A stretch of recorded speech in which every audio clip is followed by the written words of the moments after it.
Hello mga ka-thrifty! Another DIY craft idea at gagamit tayo ng 3 plastic bottles. Ikat natin sa gitna. Then mga cardboards. At ito art paper, white glue, at construction paper. At syempre gagamit din tayo ng hot glue. Tingnan lang natin ang video kung paano natin gagawin. Ito, ang gagawin ko pala ay kitchen utensils organizer. Pero kung anong item ang pwedeng ilagay dito.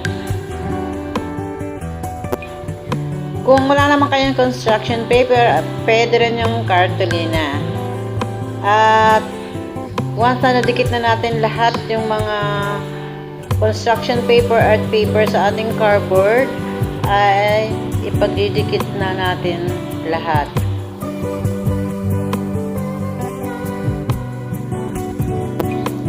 If you like my craft, please click like and subscribe to my channel kung hindi pa kayo nakapag-subscribe. Thank you!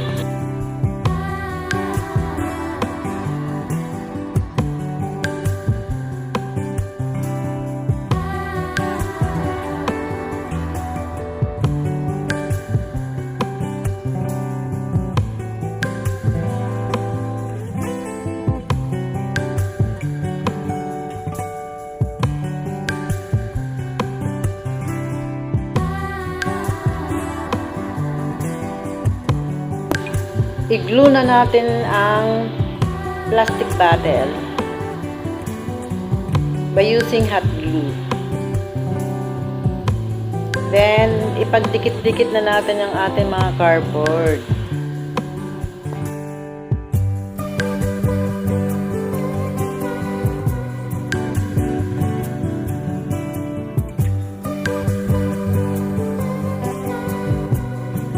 Once nadidikit na natin lahat, ay gagamit naman tayo ng jute rope.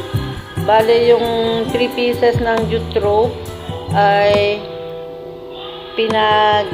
pinag-roll natin para magmukha siyang thick at malapad. Bale, lagyan natin yung taas at baba ng ating organizer.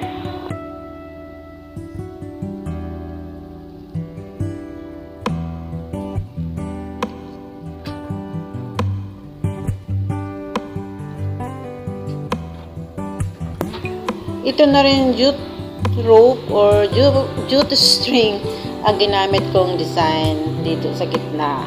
At once na nagawa na natin, padaanan natin ng lighter para kuminis ang ating gawa. At maglagay din tayo ng paa para maganda. O diba, ang cute.